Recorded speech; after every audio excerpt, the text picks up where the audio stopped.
Hi, I'm Hannah. Hey, Hannah. Grateful member of Al-Anon. So I'm going to tell you what it was like, what happened, and I'm going to talk about steps 6 through 9 since last time I was here I talked about steps 1 through 5. So I grew up in an alcoholic home, was very violent, rageful, full of fear, a lot of dysfunction. And my coping strategy was to get lost in fantasy. And today I believe that kept me alive because my sister, she committed suicide when we were teenagers. And I had I was not surprised at all because who wouldn't commit suicide in my home? And so that's why I think that fantasizing kept me alive. It was an escape, and I particularly loved fairy tales, and the Prince Charming narrative was the magic solution, and I became very boy crazy very young. I often say my first drink was a second grader named Tommy, and to this day I still remember that feeling of intoxication. I really got lost in obsession and was just so fixated on him, and that progressed. And when I was in 7th grade, it progressed that I was fixated on another boy, and he had a girl that was hanging around him. And in my crazy mind, I was already manipulating, how do I get him away from her? So I decided to spread a rumor around school that she was going to beat me up. And the idea, here's my distorted thinking. The idea is this rumor will get spread, he'll come to my defense and rescue me from the perpetrator because of fairy tales and fantasizing. And actually what happened was she came up to me one day and she said, I heard that there's this rumor going around that I'm trying to beat you up. That is not true. I really would like to be your friend. And I was like, no, you're ruining my whole plan. You are not going according to the script. So again, then I had to spread a second rumor that she scared me. She came up to me. And the tragedy of that is at that age, I was already that distorted and that manipulative that I lost an opportunity to have a friend. That is not healthy, not healthy. Of course that didn't work. He didn't come to my aid. And then this again progressed into adulthood, where now I'm really in some dangerous situations where I was having affairs, I was dating married men, engaged men. I was cheating in my relationships because the drug was male attention, and I will do whatever it takes. I'll go to any lengths to get it. And it didn't matter if they were married or not or whatever. More was better. If I had a great boyfriend who was nice to me, it didn't matter. More was better. So I sabotaged a lot.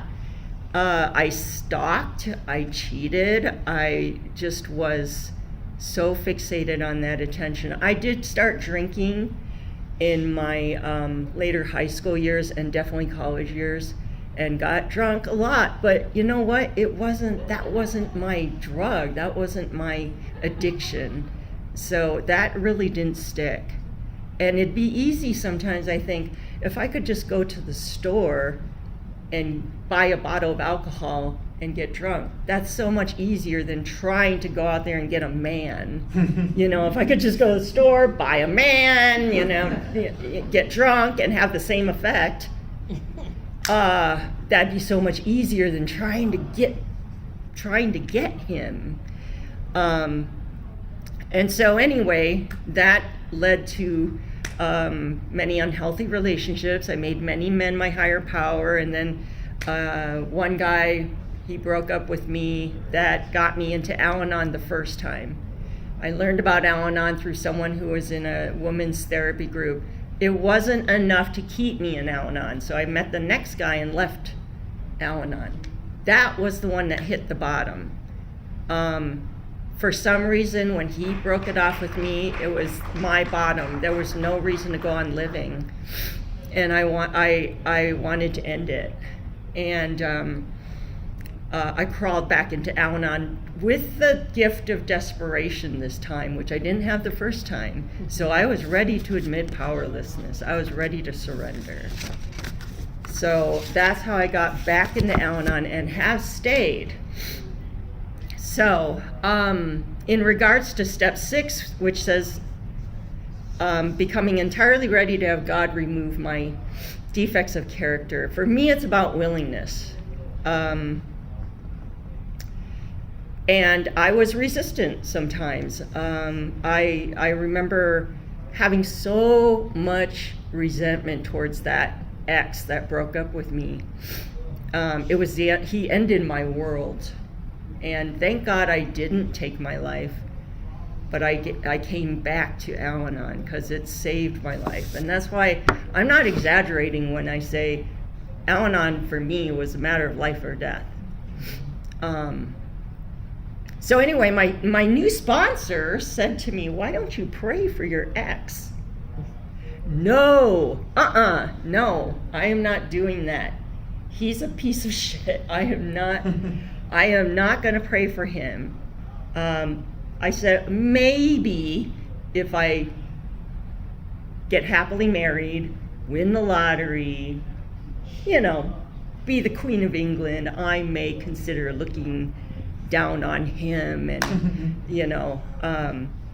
praying for him. But I was not willing. My sponsor said, just try it for 2 weeks. Okay, so it actually took me 2 years to get past all that anger and resentment. And we're actually friends today, which is so bizarre. But that's the magic of the program. What I learned, what helped me to pray for him in my resistance, was someone in the program talked about the son of a bitch prayer. And that really helped me, because I didn't have to pray for my ex's happiness, or I hope you find the next woman to marry. And when, it was, I can just say, God help the son of a bitch, amen. That's it. And I learned in this program that God can do a lot with just that much willingness. And that was a game changer for me. Step 7, I humbly ask God to remove my shortcomings. I would love to say, God takes out a magic wand, goes ding, defects gone, shortcomings gone. And I live in the land of rainbows and unicorns. What I've learned is that sometimes to remove those shortcomings, God sends the most annoying asshole into my face to get me to practice. For one, I would rather jump off a cliff than confront somebody or set a boundary. And there was someone who was acting very inappropriately with me when I was a newcomer, and I would just run. I'd run, just bolt, run and hide. But, my sponsor helped me with that and said, okay, you're going to set a boundary. I'm going to give you a formula. We're going to role play. So we did rehearsals for like a week before I had to make this boundary to this person. And she said, we're going to practice. I feel blank when you blank. I need blank or else blank. So we'd role play. I'll be you, you be him, switch places. And I was so terrified. And another person in the program said, I will hold your hand while you say those words, but I will not say anything. Another person said, I will be present, to just be a presence and support. And then came time for the big performance. And I said, I feel uncomfortable when you stare at me or when you follow me, I need it to stop, or else I will ask for a group conscience. And I did not expect his answer. His answer was, okay. And it stopped. I had all these scenarios, like, what all these really crazy outcomes, but it worked. And so today, I can stand up for myself without having to do a week's worth of rehearsals, role plays, have other cast members there to hold my hand, a script, and that's how it began. So sometimes these difficult people that come to me are my greatest teachers. Step 8. I did not put myself first on the Step 8 list when I did it the first time, but in years following, I'd heard how important it is to put myself on the 8th step list first, because any harm that I have done much more harm to myself. I've carried on the legacy of abuse to abuse myself, shame, criticism, and so I often put myself first. Now, when I do an 8th step, when I do a direct amends to myself, my direct amends is usually working this program, connecting with higher power, self-care, and practicing these principles in all my affairs. That's the living amends that I give to myself, is to stay in this program. One teacher, as I said, comes forward in many forms, that is higher power talking to me. I worked with young people, and years ago, there was a 12-year-old boy. He came into my office, and he had super glued his fingers together, and he said, I super glued my fingers together. And I was just like, why? Why would you super glue your fingers together? And he said, well, we all have our moments. What? And then, fast forward 2 months later, I get a call on the walkie-talkie. Hey, Hannah, there's a kid who has his hand stuck in the fence. Can you go help him? Go outside, hand stuck in the fence. Now, not near a latch, it's the same kid. And I said, why did you stick your hand in the fence? And his friends are laughing at him, and he says, well, we all have our moments. So what that taught me is that it's okay to make mistakes. He had no shame. Mm-hmm. His friends were teasing him. He didn't take that on.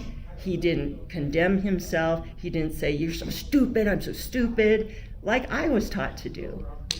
So now when I make a mistake, or my husband makes a mistake, or my boss makes a mistake, we would always quote this kid. Well, we all have our moments, and move on. I shared that in a international meeting, and they said, oh, is there a way to get in touch with this boy to let him know that what he said to you years ago is helping people in Europe like us? And I said, well, I think he's probably close to 30 now, but no, I don't have touch with him. I looked for that girl from 7th grade who I spread the rumor about. I tried to find her, now that we have internet, to make a direct amends. I can't find her. She only went to our school for a year. I didn't find her. But that's okay. If it meant to happen, it would happen. But I tried. I really was sincere in my heart that I wanted to make a direct amends to her. With those relationships where I was the side chick, dating married men and everything, none of those women found out. Thank God. I did not know this at the time. It took years in program to come to a place of gratitude, because people murder people over that type of stuff. And in my drug seeking for male attention, I didn't care about my well-being. I didn't care about being murdered. I didn't care about, any thing about my safety. And so my sponsor says to me, how you love women today, how you treat your women friends, that's your living amends to those women. Because I can't do a direct amends. It would injure them. So anyway, Al-Anon for me is a design for an emotionally sober life. And it begins with me and being willing. So with that, I'll pass. Thank you so much. Thank you.